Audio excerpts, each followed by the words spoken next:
अजीबो गरीब बहू। मोनिका बहू से सब परेशान थे। कारण था उसका नेचर, जो शादी के 8 साल बाद भी किसी को समझ में ही नहीं आ रहा था। बहू, मैं मंदिर जा रही हूँ, आऊं तो पराठा तैयार रखना। पराठा किस चीज का माँ जी? आलू पनीर या प्याज आलू या मेथी का बना दूं? सास, जिसे मंदिर जाने को देर हो रही थी। अरे बहू, किसी भी चीज का बना देना, वैसे भी भूख बहुत लगी है, मैं जल्दी ही मंदिर होकर आती हूँ। सास तो चली जाती है, लेकिन बहू वो तो अपने ही काम में मस्त हो जाती है।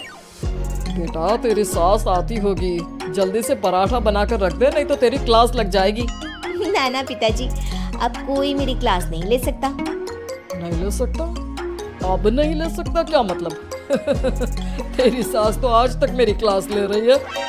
पिताजी, मैंने तो शादी ही इसलिए की है कि मुझे पढ़ाई ना करनी पड़े। क्लास लेंगी सास तो मैं नहीं रह पाऊंगी। अरे तो जो होमवर्क देकर गई है वो जल्दी से पूरा कर ले बेटा। होमवर्क? कैसा होमवर्क? अरे परेशान हो गया मैं तो। कुछ नहीं बहू, कुछ नहीं, सॉरी, जा। माफी भी मांग रहे हैं पापा जी, और मुझे पता भी नहीं कि आपने क्या गलती कर दी। खैर, जा रही हूँ मैं। आज ना अलमारी ठीक करने का काम करना है मुझे। बहू कमरे में चली जाती है कि सामने उसकी बेटी की सहेली आ जाती है। अरे मीरा बेटा, ये कौन है? माँ, ये मेरी सहेली है मायरा, पास के सेक्टर में रहती है। अच्छा, क्या नाम है? कहाँ मिले तुम दोनों?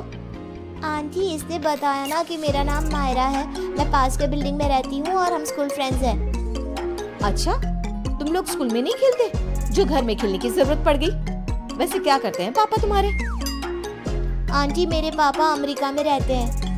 अच्छा, क्या करते हैं? अच्छा, कितने भाई बहन हो तुम? और सॉरी आंटी, मुझे जाना है। मीरा, देख लेना, खेलना हो तो शाम को पार्क में मिलते हैं। सहेली के जाने के बाद क्या है माँ, भगा दिया ना मेरी सहेली को। अरे पता नहीं क्यों इतनी बड़ी होकर भी आप समझ नहीं पाती कि कैसे रहना चाहिए, क्या पूछना चाहिए। भगा दिया मेरी सहेली को। खैर, मोनिका का अजीबो गरीब नेचर चेंज होने का नाम ही नहीं ले रहा था। एक दिन, क्या बात है मोनिका, कहाँ जा रही हो? मैं ना जरा बाजार जा रही हूँ, थोड़ा काम है। आप बताओ, काफी बिजी लग रहे हो। हाँ यार, वर्क फ्रॉम होम है ना, तो काम बहुत ज्यादा है। ठीक है, कोई ना। वो क्या है ना, बाहर धूप है और मुझे सामान लेने जाना था। कोई ना, लेकर आती हूँ। क्या होगा, ज्यादा से ज्यादा चक्कर खाकर गिर जाऊंगी या फिर कुछ हो जाएगा। अरे नहीं नहीं, लाओ लाओ, क्या लाना है? लिस्ट मुझे दे दो, मैं लेकर आता हूँ। मोनिका पति को लिस्ट देकर किचन में चली जाती है। अरे क्या बात है, तू तो झोला लेकर निकली थी, फिर वापस क्यों आ गई? वो क्या है ना, ये बोले कि मैं ले आता हूँ तो मैं वापस आ गई। देख ले, किचन तेरा है, तू जानती है क्या है क्या नहीं है। अरे कोई बात नहीं, वो ले आएंगे ना सब, मैंने उन्हें लिस्ट दे दी है। लेकिन जब थोड़ी देर बाद पति सारा सामान लेकर आता है तो मैं चली दाल बनाने।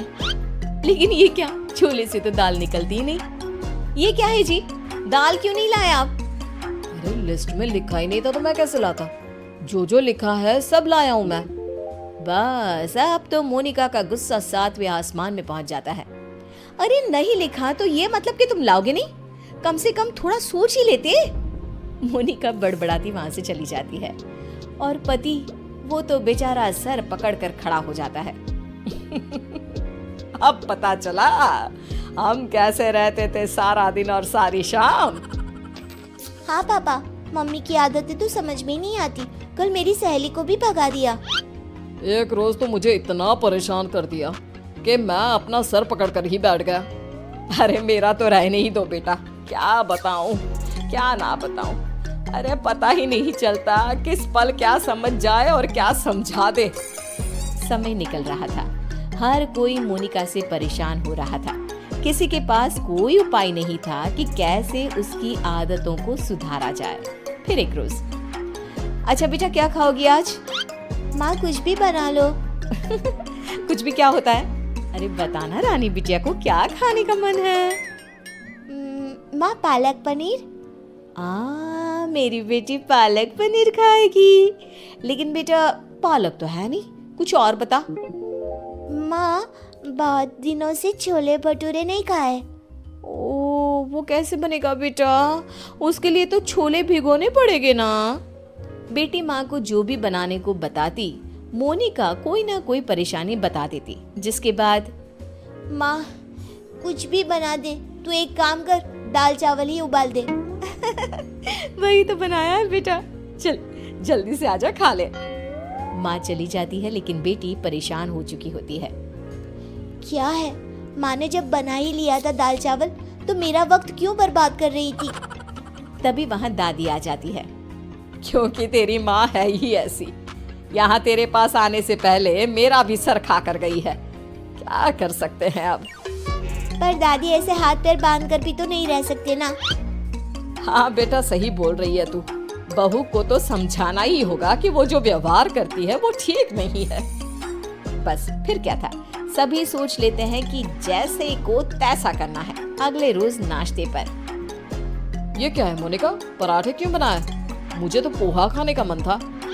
लेकिन मुझे कैसे पता चलेगा कि आपको पोहा खाना है? बता देते ना। बिल्कुल वैसे ही जैसे तुमको लगता था कि मुझे ये पता होना चाहिए था कि दाल लानी है। मोनिका को कुछ तो समझ में आ जाता है, लेकिन वो शांत रहती है। फिर अगले रोज, माँ जी, वो कल ना मेरा व्रत है, तो बताइए ना शाम की पूजा कैसे करनी होती है? कौन सी पूजा, साड़ी वाली या सूट वाली? माँ जी, साड़ी वाली। वैसे क्या खाते हैं उसमें? खीर ना, तो मैं अभी खीर बना लेती हूँ। कौन सी खीर बहू, चावल वाली या सूजी वाली? बहू समझ जाती है कि वो सास को जैसे कभी पराठे के लिए कंफ्यूज कर रही थी, सास उसे अब कंफ्यूज कर रही है। तभी डोरबेल बजती है। सामने होती है पड़ोसन, जो मोनिका से मिलने आई होती है। अरे बिटिया, माँ को बुलाना अपनी। माँ को? लेकिन इस वक्त आपको क्या काम है? छोटी सी है, लेकिन सवाल देखो, पुलिस की तरह दागी जा रही है। बेटा, उनसे चीनी लेनी थी। अच्छा, आपकी कटोरी में या हमारी? बेटा, वो मैं लेकर आई हूँ, जरा माँ को बुला दो। कल पड़ोसन के घर क्या झगड़ा हुआ, ये भी पूछना था। ये क्या बात हुई, किसी के घर के झगड़े को डिस्कस करना? वैसे आपके पति क्या करते हैं? वो कितने बजे ऑफिस जाते हैं? और माँ जब शाम को वॉक पर जाती है, तो क्या उस वक्त आप लोगों की बात नहीं होती? मोनिका बेटी की सारी बात सुन रही थी, लेकिन जैसे ही वो बेटी को कुछ कहती, पड़ोसन उल्टे पैर भाग जाती है। माँ, मीरा, मैं समझ गई हूँ कि मैं क्या गलती कर रही थी। मुझे माफ कर दीजिए प्लीज।